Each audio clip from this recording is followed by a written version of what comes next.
Hello again and welcome back to Illegally Cited. This is Jesse here. And yeah, back for another hardware review here today.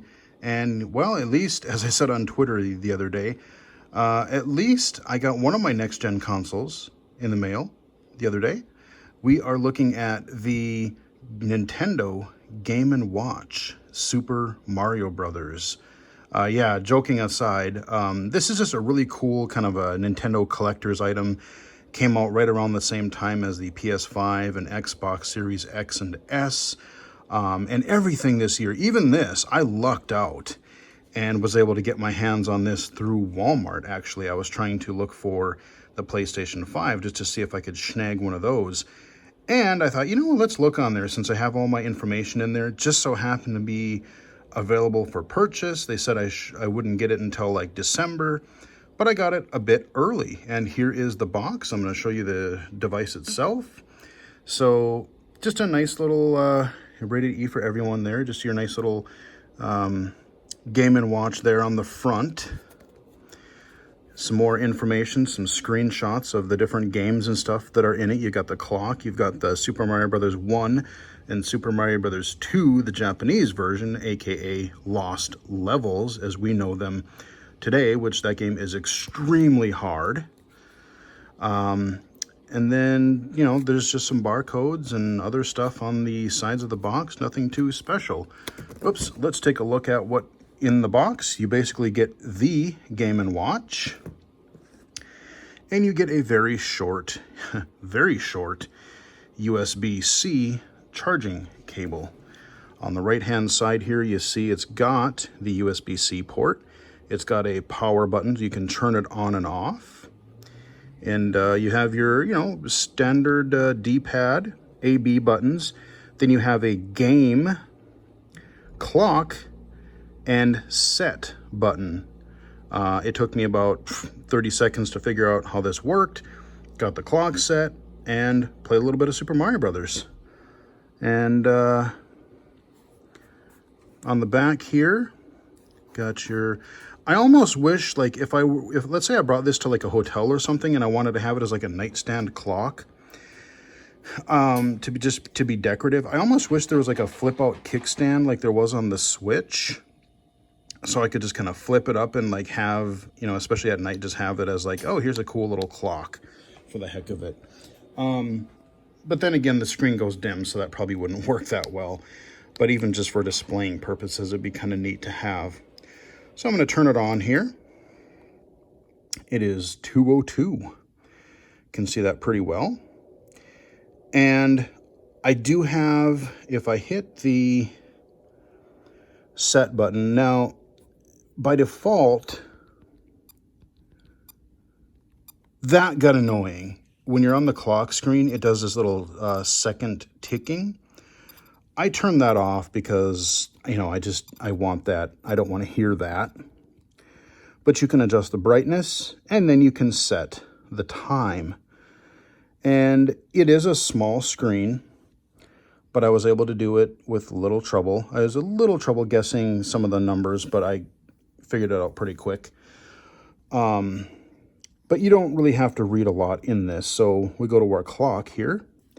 And if I hit time again, notice that the background has changed. Hit it again.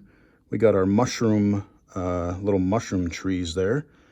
Recognize those from Super Mario, because everything's got this Super Mario Brothers 1 theme to it. And then back to our regular brick. So they have a whole bunch of little Easter eggs throughout this too. If I hit A, I start spawning enemies for Mario to deal with. If I hit A and B together, the screen flashes, or the time flashes. Now if I hold A, here's a weird little secret. And I was not familiar with this song, or at least I forgot about it. But if I hold A for about 5 seconds, you get this little Mario drawing song. Check this out.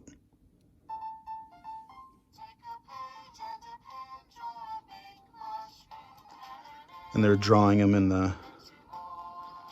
the screen.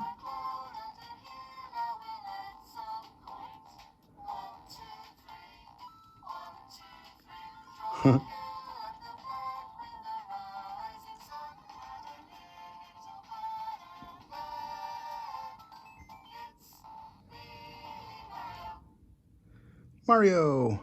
There you go. All right, so we're back to the time.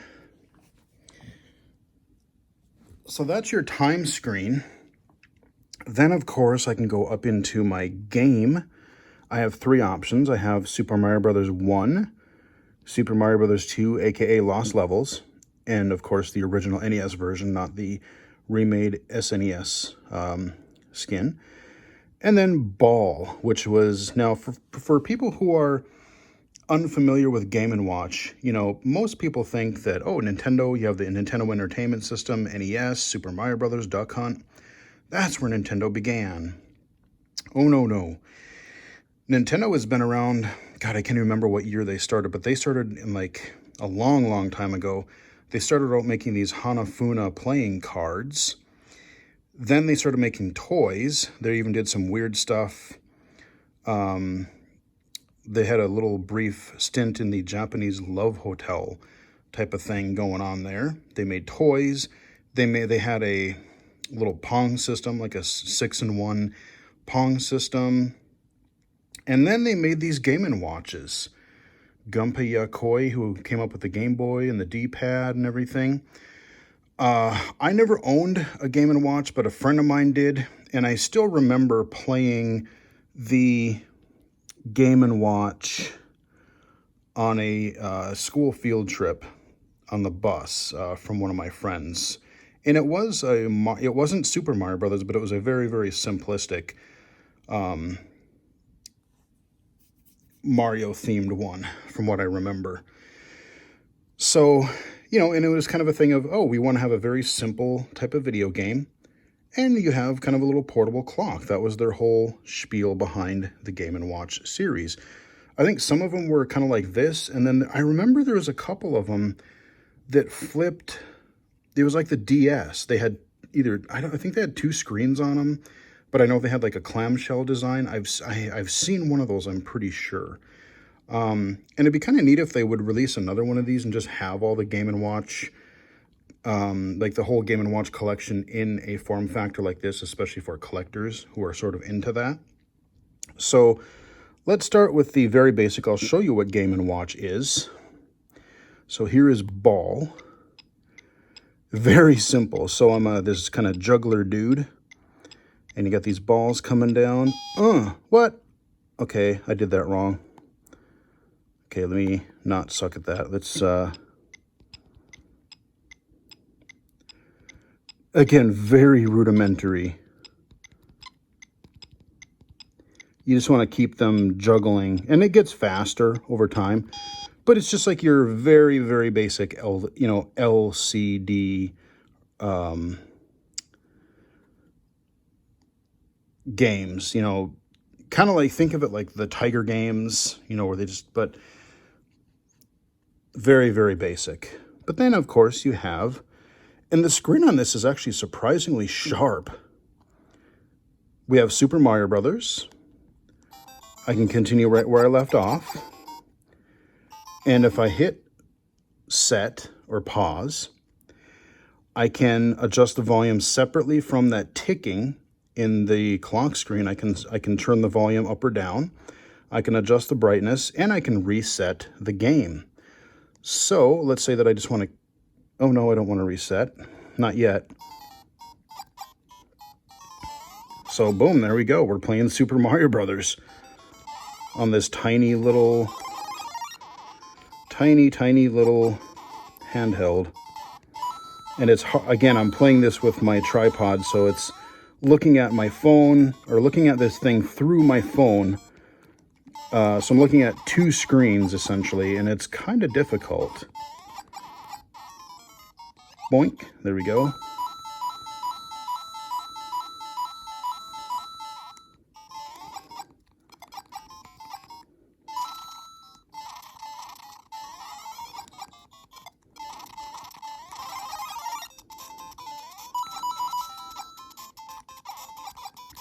Just playing a little bit here for you. I'm not getting everything because we're going to reset it here in a moment, but come on, I jumped. What the heck? All right, so let's reset it. I'll show you what happens. I'll show you a couple other little tricks. So let's reset. Yes, let's do that. Now, if I hold down the A button, watch this, for about 5 seconds, infinite. So now I can die as much as I want to on the first enemy if I really want to. I still have infinite lives because I tested this. If you get a game over normally, you don't get a continue option. And especially on lost levels, if you actually are going to want to try to beat that thing, infinite lives is going to be kind of a necessary thing. Now, I'm wondering, I want to look at something really fast. Okay, that's just my phone. I was getting this weird sort of like shimmery, almost like it was tripping in and out.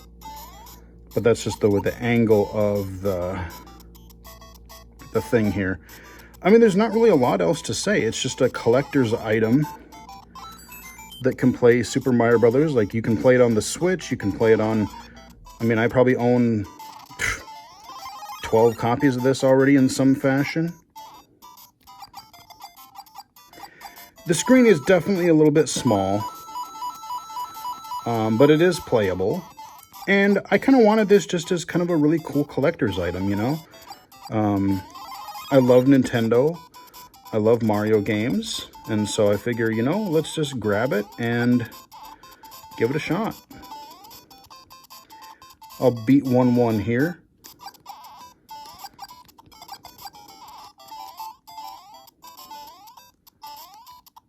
And also Nintendo just did that Mario 35. There we go, and I even hit the top of the flagpole for you. Boom. And I like the fact that if you want to quit, you can just literally, I can go hit time. And when I hit game and I go back to it, it's right where I left off. Right where I left off. So I'll hit A to go.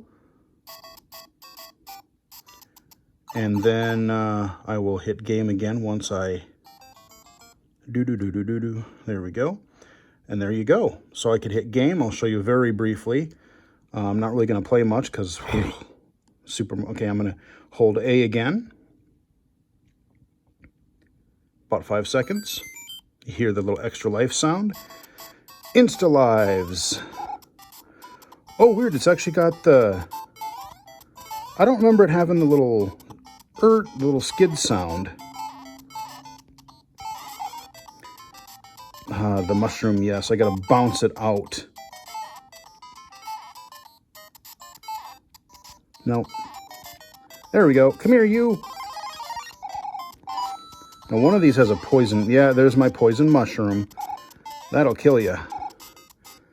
Being all sneaky. Ugh. It's hard to hold this and play it at the same time. Or hold it and... But anyway, you get the idea.